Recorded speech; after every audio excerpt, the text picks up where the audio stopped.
নমস্কার, আমি সোনাঙ্কা। কেমন আছেন আপনারা? গল্পকে আমরা ব্রহ্মাস্ত্র বলতেই পারি।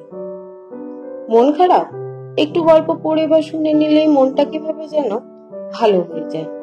সারাদিনের ক্লান্তি, সেক্ষেত্রেও এই গল্পই কাজে আসে।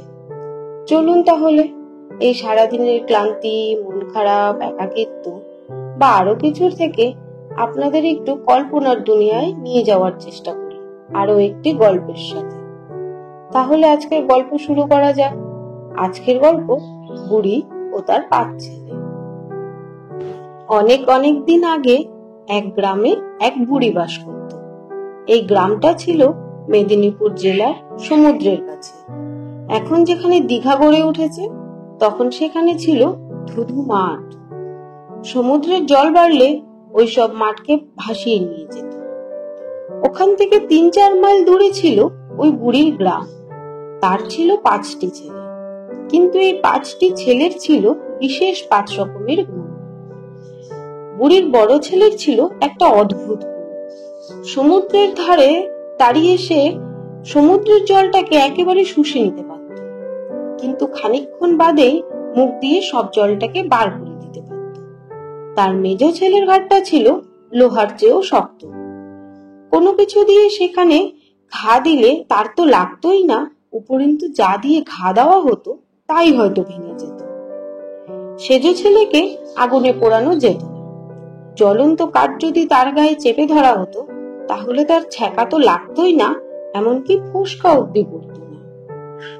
তার চতুর্থ বা 9 ছেলের একটা অদ্ভুত গুণ ছিল, সে ইচ্ছে মতো তার পাটাকে লম্বা করতে পারত। তাই দূরে কোথাও যেতে হলে সে তার পা দুটোকে লম্বা করে বড় বড় পা ফেলে অনেক তাড়াতাড়ি চলে যেত।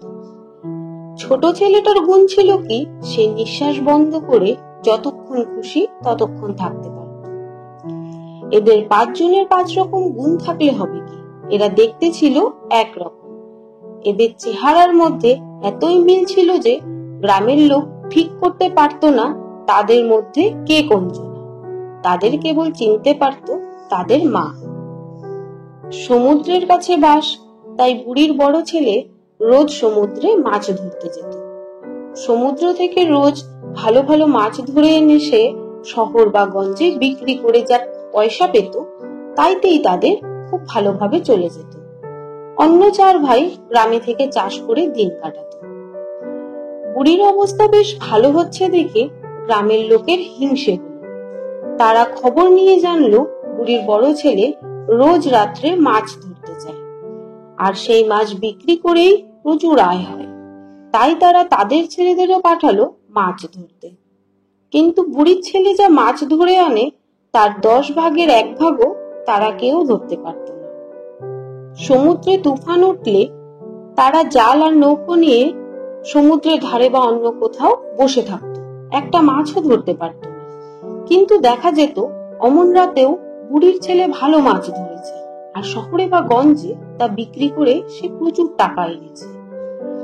এইরকম দেখতে দেখতে গ্রামের সব লোক এসে ধরলো একদিন বুড়িকে। তোমার ছেলে কি করে এত মাছ ধরে? নিশ্চয়ই কোনো জাদু মন্ত্র আছে, আর যদি সত্যি জাদু মন্ত্র থাকে তাহলে আমাদের ছেলেদের শিখিয়ে দিতে হবে। বুড়ির বড় ছেলে বলে, না না, জাদু মন্ত্র কিছু নেই। তারা বলে, তাহলে নিশ্চয়ই মাছ ধরার মধ্যে তোমার কিছু কায়দা আছে, সেই কায়দাটা অন্তত আমাদের ছেলেদের শিখিয়ে দাও, তাহলেই হবে। বুড়ির বড় ছেলে পড়ল মহাবিপদে। কি করে? উপায়হীন হয়ে সে রাজি হলো তাদের সঙ্গে নিয়ে যেতে। বলে দিল রাত্রি ঠিক 12টার সময় সকলে এসে যেন তার বাড়ির সামনে হাজির হয়। সে রাত্রে জাল নিয়ে সকলেই এসেছিল বুড়ির ছেলের কাছে। অগত্যা তাদের নিয়ে বেরোতে হয়। শেষে তারা সবাই এসে পৌঁছলো সমুদ্রের ধারে। সেখানে পৌঁছেই বুড়ির ছেলে সকলকে বলল, দেখো, এক্ষুনি এই সমুদ্রের পাড়ের কাছে তোমরা অনেক মাছ পাবে। তোমরা যত ইচ্ছে মাছ ধরো, কিন্তু আমি হাত নাড়লেই তোমরা সকলে পাড়ের ওপর উঠে পড়বে, নইলে ভীষণ বিপদ হবে। এই কথা বলে বুড়ির ছেলে সমুদ্রে নেমে চো চো করে সব জল শুষে নিতে লাগলো। পাড়ের কাছে যে মাছগুলো ছিল তা বালির ওপর পড়ে রইল, আর গ্রামের ছেলেরা তা হৈ হৈ করে ধরতে লাগলো। বুড়ির ছেলেও সেই সুযোগে তার ঝুড়িতে কিছু মাছ তুলে নিল। গ্রামের ছেলেদের লোভ তখন আরো বেড়ে গেছে। পাড়ের মাছ শেষ হয়ে যাচ্ছে দেখে তারা সমুদ্রের গভীরে নামতে লাগলো আরো মাছের আশায়। এদিকে বুড়ির ছেলে তখন সমুদ্রকে শুষে নিয়ে দম বন্ধ করে দাঁড়িয়ে আছে। সে বারবার হাত নাড়ছে, গ্রামের ছেলেদের ফিরতে বলছে, কিন্তু কে শোনে কার কথা। তখন তারা মাছ কুড়োতেই ব্যস্ত। বুড়ির ছেলে চেঁচিয়ে ডাকতেও পারছে না, কারণ ডাকতে গেলেই তাকে দম ফেলতে হবে, আর দম ফেললেই তার পেট থেকে সব জল বেরিয়ে আসবে। তাহলে ওই ছেলেগুলো জলের তলায় ডুবে যাবে। হাত নাড়া মাথা নাড়াতেও কিছুই ফল হলো না। তারা মাছের আশায় সমুদ্রের আরো আরো ভেতরে চলে যেতে লাগলো। বুড়ির ছেলের হাত নাড়াকে কেউ খেয়ালই করলো না। বুড়ির ছেলের প্রাণ যায় যায়, মুখ চোখ তার লাল হয়ে উঠেছে। তবুও গ্রামের ছেলেদের বাঁচাবার জন্য সে আপ্রাণ চেষ্টা করতে লাগলো, কিন্তু গ্রামের ছেলেরা কেউই তার দিকে ভ্রুক্ষেপও করল না। তারা তখন সবাই মাছ কুড়োতেই ব্যস্ত। বুড়ির ছেলে আর কি করে, গায়ের গামছাটা নিয়ে বাতাসে উড়িয়ে তাদের ইশারা করতে লাগলো তারা যেন পাড়ে ফিরে আসে। কিন্তু না, তার এত চেষ্টা কেউ লক্ষ্যই করল না। যতক্ষণ পারল সে দম বন্ধ করে রাখল। তারপর আপনা থেকেই তার গলা দিয়ে জল বেরোতে শুরু করলো। স্রোতের মতো তেড়ে তার পেট থেকে জল বেরোতে শুরু করলো। মুহূর্তের মধ্যে সমুদ্রের সব জল বুড়ির ছেলের পেট থেকে বেরিয়ে এলো। আর যারা সমুদ্রের গভীরে চলে গিয়েছিল, হঠাৎ পেছন থেকে জল আসায় তারাও ডুবে গেল। বুড়ির ছেলে আর কি করে, অগত্যা সে ফিরে এলো তার নিজের গ্রামে। তার ভাইদের দিয়ে সব মাছ পাঠিয়ে দিল শহরে বা গঞ্জের বাজারে। কিন্তু তার মনটা খুব খারাপ হয়ে গেল। বেলা বাড়তে শুরু করলো। গ্রামের ছেলেরা ফিরলো না দেখে তাদের বাবা কাকার দল বুড়ির বাড়িতে এলো বুড়ির ছেলে ফিরেছে কিনা দেখবার জন্য। বুড়ির ছেলে ফিরেছে দেখে তারা সকলে তাদের কথা জিজ্ঞেস করলো, কিন্তু প্রথমে বুড়ির ছেলে কোনো কথাই বলল না। তারাও ছাড়বার পাত্র নয়। মনের মতো জবাব না পাওয়ায় তারা বুড়ির ছেলেকে মারধর শুরু করলো। মারের ভয়ে বুড়ির ছেলে বলল, তারা ডুবে গেছে জলে। আমি তাদের বারবার সাবধান করেছিলাম, কিন্তু তারা আমার কথা কেউই শোনেনি। তারা মাছ ধরতে কেবল সমুদ্রের ভেতরেই চলে যাচ্ছিল। এ কথা শোনার পর গ্রামের প্রত্যেক বাড়িতে কান্নার রোল উঠল, কারণ ওই বয়সী ছেলে গ্রামেতে আর একটিও নেই। সকলকার ধারণা হলো বুড়ির ছেলে ইচ্ছে করে তাদের ছেলেদের সমুদ্রের জলে ডুবিয়ে মেরেছে। তাই তারা দল বেঁধে গেল শহরে কাজীর কাছে, কারণ এর একটা বিহিত হওয়া দরকার। যাবার সময় তারা বুড়ির ছেলেকেও ধরে নিয়ে গেল। কাজী সব শুনলেন। শুনে তার পাকা দাড়িতে হাত বুলোতে বুলোতে চোখ বুজে ভাবতে লাগলেন কি করা যায়। একবার চোখ খুলে বুড়ির ছেলেকে জিজ্ঞেস করলেন, তারা কি সকলেই মারা গেছে? জোর হাতে বুড়ির ছেলে কাজীকে নমস্কার জানিয়ে বলল, হুজুর, তাদের অনেক বারণ করেছিলাম, কিন্তু তারা শুনেনি আমার কথা। কাজী বললেন, তুমি এতগুলো ছেলেকে খুন করেছো, তাই তোমাকেও শাস্তি পেতে হবে। কাল সকালবেলা তোমাকে মাঠে দাঁড় করিয়ে জল্লাদ কুড়ুল কিংবা তরোয়াল দিয়ে তোমার গলা কেটে দিবে। হাত জোর করে বুড়ির ছেলে বলল, হুজুর, আপনার আদেশ শিরোধার্য। আমার যখন মৃত্যুর হুকুম হয়েছে, তখন আর তো আমার কিছু করার নেই। কাল সকালেই তো আমাকে মেরে ফেলা হবে। তবে তার আগে আমার দুঃখিনী মায়ের সঙ্গে একবার দেখা করার অনুমতি দিন। মরার আগে বন্দির শেষ ইচ্ছা পূর্ণ করা হয়। তাই কাজী হুকুম দিলেন সে তার মায়ের সঙ্গে দেখা করতে যেতে পারে। বুড়ির ছেলে নিজের গ্রামে গেল, কিন্তু তার সঙ্গে ছিল কাজীর লোক। লোকেদের দরজার সামনে রেখে বুড়ির ছেলে ভেতরে ঢুকল। ছেলেকে মেরে ফেলবে শুনে বুড়িও কাঁদতে লাগলো। এইবার তার মেজো ভাই বলল, দাদা, আমরা তো দেখতে একরকম। আমি বলি কি, তুমি থাকো, তোমার বদলে আমি যাই। বড় ছেলে বলে, তোকে মেরে ফেলবে তো ওরা। মেজো ভাই বলে, দেখাই যাক না কি করে ওরা। এই বলে দুই ভাই পোশাক বদলে নিল। তারপর কাজীর লোকেদের সঙ্গে সে বেরিয়ে চলে গেল। কাজীর লোকেরা বুঝতেও পারল না আসামি বদল হয়েছে। যথারীতি পরের দিন বুড়ির মেজ ছেলেকে নিয়ে যাওয়া হলো মাঠের মাঝখানে। তাকে ভগবানের নাম করতে বলা হলো। সে ভগবানের নামও করতে লাগলো।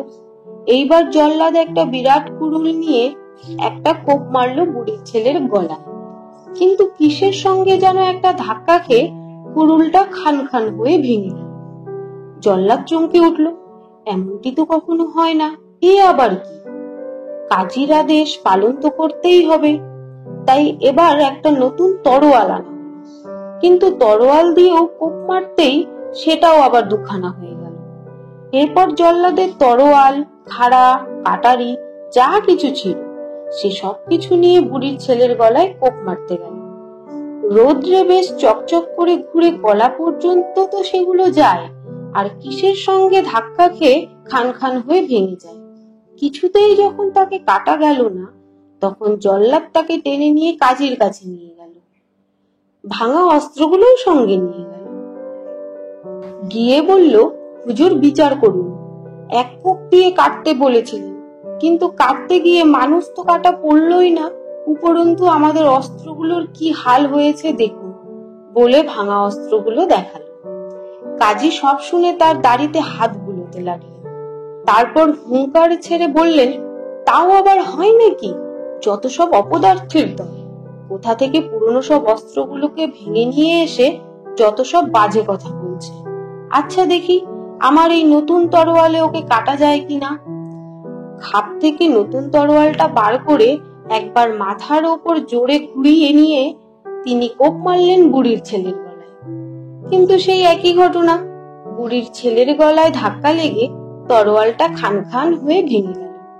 ব্যাস, কাজীর চক্ষু স্থির। তিনি বুঝতে পারলেন তরোয়াল দিয়ে ছেলেকে কাটা যাবে না। অনেক ভেবেচিন্তে কাজী এবার হুকুম দিলেন, ওকে কাল আমার সামনে গরম তেলের মধ্যে ছেড়ে দেবে। বুড়ির ছেলে এই আদেশ শুনে কাঁদতে কাঁদতে বলল, হুজুর, আমার মা জানে আমাকে এতক্ষণ মেরে ফেলা হয়েছে। আপনি দয়া করে আমাকে একবার বাড়ি যাওয়ার অনুমতি দিন, আমি মায়ের সঙ্গে শেষ দেখা করে আসব। শেষ ইচ্ছা, তাই কাজী আর না বললেন না।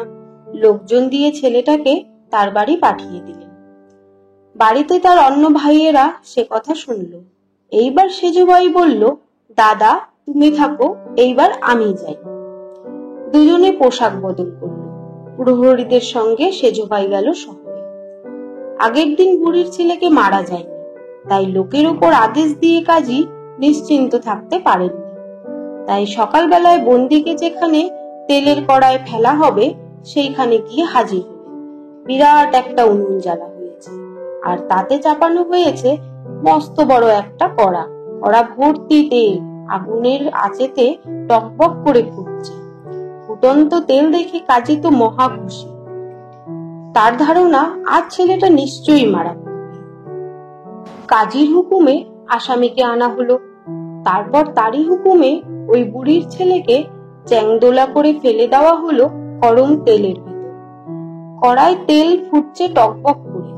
বুড়ির ছেলে সেখানে পড়ে ফুটন্ত তেলের ওপর ভাসতে লাগলো, যেন কিছুই হয়নি। এমনি তার মনের ভাব। কাজী এবং ওখানে উপস্থিত অন্যান্য মানুষেরা, তারা সকলেই তো আশ্চর্য। টকবক করে তেল ফুটছে, তার ভেতরে থেকেই বুড়ির ছেলে হাসছে, তার গায়ে একটি ফোসকাও পড়ছে না। এ কি অদ্ভুত ব্যাপার রে বাবা! বেশ কিছুক্ষণ বুড়ির ছেলেকে ওইভাবে রাখা হলো, যদি তাকে মারা যায়। ঘন্টার পর ঘন্টা তাকে ওইভাবে রেখে যখন তার কিছুই করা গেল না, তখন কাজী হুকুম দিলেন, ওকে নামাও। ছেলেটিকে কড়া থেকে নামানো হলো। কাজী তখন ঘন ঘন দাড়িতে হাত বুলোচ্ছেন। নামাবার পর যখন দেখা গেল বুড়ির ছেলে তখনও বেশ সুস্থ আছে, তখন হুকুম হলো, ওকে সমুদ্রে ডুবিয়ে মারো। ছেলেটি আবার তার মায়ের কাছে যেতে চাইলো। তার কথা শোনা হলো। এইবার এলো বুড়ির ছেলে। পরের দিন সকালবেলা বুড়ির ছেলেকে সঙ্গে নিয়ে কাজী এলেন সমুদ্রের ধারে। বিরাট নৌকা তৈরি ছিল, তাতেই সবাই উঠল। নৌকা খুলে দেওয়া হলো। নৌকা ভাসতে ভাসতে চলে এলো দু মানুষ ডুব জলের কাছে। ছেলেটির পায়ে পাথর বেঁধে ফেলে দেওয়া হলো সমুদ্রের জল। পায়ে ভার রয়েছে, তাই পাটা গেল আগেই ডুবে। ছেলেটি নৌকাটা হাতে ধরে দাঁড়িয়ে রইল জলের মধ্যে, তার মুখ আর নাক জলের ওপর ভেসে রইল। এ কি আশ্চর্য ব্যাপার! তাকে টানতে টানতে নিয়ে যাওয়া হলো আরো গভীরে, কিন্তু তার নাক আর মুখ ডোবানো গেল না। শেষকালে প্রায় 3-4 ঘন্টা চেষ্টার পর যখন তাকে কিছুতেই জলে ডোবানো গেল না, তখন কাজী আবার হুকুম দিলেন, ওকে তুলে নাও নৌকায়, ফিরে চলো তীরে। তারপর ওকে জ্যান্ত কবর দাও। কবরের হুকুম শুনে বুড়ির ছেলে আবার বাড়ি যেতে চাইল। এবারেও কাজীর হুকুমে সে বাড়ি যেতে পেল। সব কথা শুনে এবারে এলো তাদের ছোট ভাই। পরের দিন কাজী নিজে দাঁড়িয়ে থেকে তাকে কবর দিলেন। এবার আর কোনো হাঙ্গামা হলো না। ছেলেটি সত্যিই মরে গেছে মনে করে কাজী তার লোকজন নিয়ে সেখান থেকে চলে গেলেন। বড় ভাইয়েরা চোখ রেখেছিল কোথায় তাদের ছোট ভাইকে কবর দেওয়া হয়েছে। কিছুক্ষণ বাদেই নিশীথ রাতে তারা সেখানে এসে কবর খুঁড়ে তাদের ছোট ভাইকে বার করল। আর বার করার সঙ্গে সঙ্গেই সে চোখ চাইল। ভাইয়ের কোনো ক্ষতি হয়নি দেখে তাদের মনে খুব আনন্দ হলো। তারপর কবরটাকে ঠিকমতো বুঝিয়ে রেখে তাদের মাকে নিয়ে তারা মেদিনীপুর জেলা ছেড়েই চলে গেল। এবার তারা গিয়ে উঠল সাগর দ্বীপের কাছে একটা জায়গায়। সেইখানে তারা মাছ ধরে আর চাষবাস করে সুখেই জীবন কাটায়। এদিকে কাজী কবরটা ঠিক আছে দেখে ছেলেটি মারা গেছে জেনে তিনিও নিশ্চিন্ত হন। আমার গল্পটি পুরুলো, লটি গাছটি মুরুলো। আমার এই প্রচেষ্টাটি আপনাদের কাছে কেমন লাগলো কমেন্টের মাধ্যমে অবশ্যই জানাবেন। যদি ভালো লেগে থাকে তাহলে একটি লাইক ও সাবস্ক্রাইব করে দেবেন। ধন্যবাদ।